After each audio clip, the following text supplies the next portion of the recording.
Hello everyone. तो आज हम लोग करने वाले पृष्ठ रसायन सरफेस केमिस्ट्री के टॉप 20 बीबीए ऑब्जेक्टिव क्वेश्चन। तो वीडियो में अंत तक बने रहिए और क्वेश्चन को शुरू करते हैं। तो ये रहा हमारा पहला क्वेश्चन है द्रव स्नेही कोलाइड, जिसको लायोफिलिक कोलाइड्स बोलते हैं। अस्थायी होने का कारण क्या है? जो द्रव स्नेही कोलाइड्स होता है, लायोफिलिक कोलाइड्स होता है, उसके अस्थायी होने का कारण क्या होता है? तो ऑप्शन नंबर ए है कणों पर आवेश, ऑप्शन नंबर बी है कणों का वृहद आकार मतलब कि बड़ा आकार, उसके बाद ऑप्शन नंबर सी है कणों का लघु आकार मतलब कि छोटा आकार, ऑप्शन नंबर डी है कणों पर परिक्षेपण माध्यम की परत। तो ऑप्शन नंबर ए हमारा करेक्ट आंसर होगा कणों पर आवेश। जो द्रव स्नेही कोलाइड होता है, जो लायोफिलिक कोलाइड होता है, उसके अस्थायी होने का कारण है कणों पर आवेश होते हैं, जिसके कारण वो अस्थायी होते हैं। क्वेश्चन नंबर 2 में आते हैं। क्वेश्चन नंबर 2 है ठोस कणों पर भौतिक अवशोषण का कारण है। जो ठोस कण होते हैं उस पर भौतिक अवशोषण का कारण क्या होता है? हाइड्रोजन आबंधन, बी में सहसंयोजी आबंधन, सी में वांडर वाल्स बल और डी में आयनिक आबंधन। तो इसके जो होते हैं वो होते हैं वांडर वाल्स बल, और जो भौतिक अवशोषण होता है ये हमारा कमजोर होता है। तो वो ठोस कणों पर जो भौतिक अवशोषण का कारण होता है वो होता है वांडर वाल्स बल। अब चलते हैं क्वेश्चन नंबर 3 की ओर। तो क्वेश्चन नंबर 3 है कोलाइडी कणों का आकार होता है। जो कोलाइडी कण होते हैं उनके आकार कितना होता है? तो ऑप्शन नंबर ए में 1 से 10 एंगस्ट्रम, ऑप्शन नंबर बी है 20 से 50 एंगस्ट्रम, ऑप्शन नंबर सी है 10 से 100 एंगस्ट्रम, ऑप्शन नंबर डी है 1 से 280 एंगस्ट्रम। तो जो ऑप्शन नंबर सी है वो करेक्ट होंगे। कोलाइडी कणों का आकार होता है 100 से लेकर के 100 एंगस्ट्रम के बीच में। अब चलिए क्वेश्चन नंबर 4 की ओर। तो क्वेश्चन नंबर 4 है हमारा स्वर्ण संख्या गोल्ड नंबर संबंधित होती है। स्वर्ण संख्या को गोल्ड नंबर कहते हैं, तो ये संबंधित होती है। ऑप्शन नंबर ए है रक्षी कोलाइडो से, ऑप्शन नंबर बी है विद्युत अपघट्टियों से, ऑप्शन नंबर सी है शुद्ध सोने की मात्रा से, ऑप्शन नंबर डी है वैद्युत कण संचलन से। तो जो स्वर्ण संख्या होता है वह रक्षी कोलाइड से संबंधित होता है। स्वर्ण संख्या रक्षी कोलाइड होता है। अब क्वेश्चन नंबर 5 में आते हैं। क्वेश्चन नंबर 5 है किसी गैस का अवशोषण चारकोल द्वारा सबसे अधिक होता है। किस गैस का अवशोषण चारकोल द्वारा सबसे अधिक होता है? ऑप्शन नंबर ए है CO कार्बन मोनोऑक्साइड, बी है NH3, सी है NCl3 और डी है H2। तो गैस का अवशोषण चारकोल द्वारा सबसे जो अधिक होता है वो होता है NH3 का चारकोल द्वारा सबसे अधिक अवशोषण होता है। अब क्वेश्चन नंबर 6 पे आते हैं। क्वेश्चन नंबर 6 है जब FeOH का होल थ्राइस सॉल्ट में NaCl का घोल मिलाया जाता है तो ऑप्शन ए में FeOH का होल थ्राइस Fe3+ आयन प्राप्त होता है, बी में FeOH का होल थ्राइस Cl- आयन प्राप्त होता है, ऑप्शन नंबर सी में FeOH का होल थ्राइस Na+ आयन प्राप्त होता है, ऑप्शन नंबर डी में FeOH होल थ्राइस अवक्षेपित हो जाता है। तो जब FeOH के होल थ्राइस सॉल्ट में जब NaCl का घोल मिलाया जाता है तो वो क्या हो जाता है? FeOH का होल थ्राइस अवक्षेपित हो जाता है। मतलब कि यहाँ पे ऑप्शन नंबर डी हमारा करेक्ट आंसर है क्वेश्चन नंबर 6 का। अब आते हैं क्वेश्चन नंबर 7 में। तो क्वेश्चन नंबर 7 में निम्न में कौन टिंडल प्रभाव नहीं दिखाता है? इसमें कौन है जो टिंडल प्रभाव नहीं दिखाता है?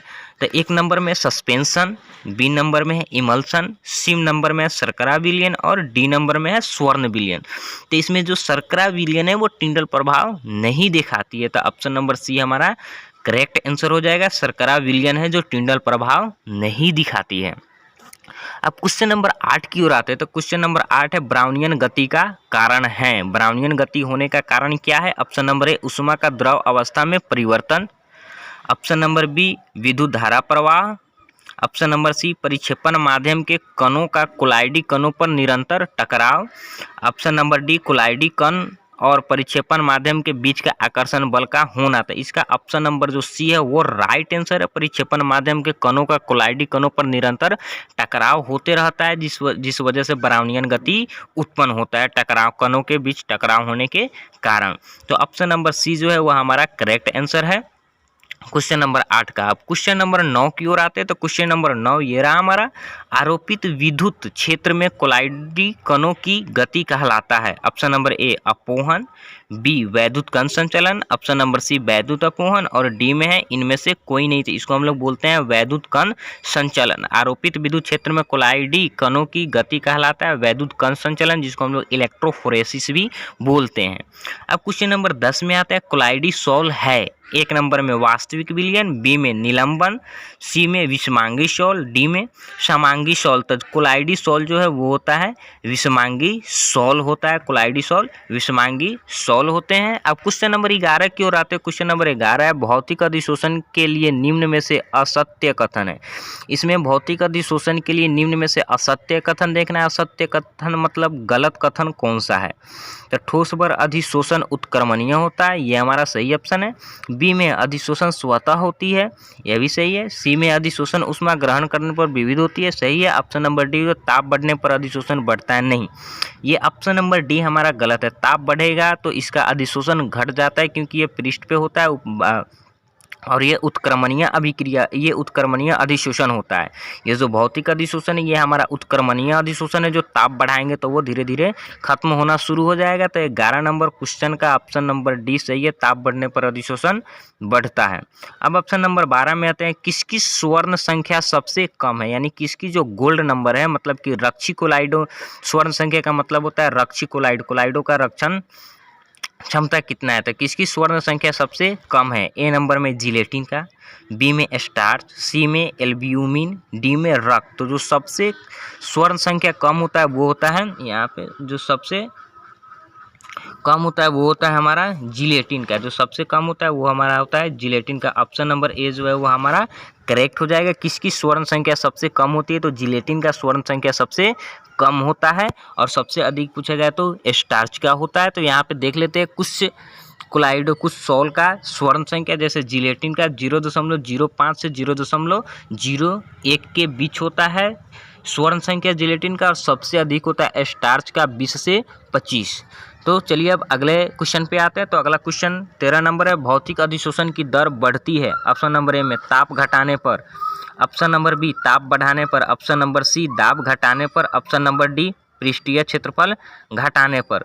तो भौतिक अधिशोषण की जब दर बढ़ाना है तो वहाँ पे क्या करना पड़ेगा, हमको ताप घटाना है, क्योंकि भौतिक अधिशोषण की दर बढ़ाने के लिए अगर ताप बढ़ा देंगे तो भौतिक अधिशोषण की दर जो क्या है वो घट जाएगी, मतलब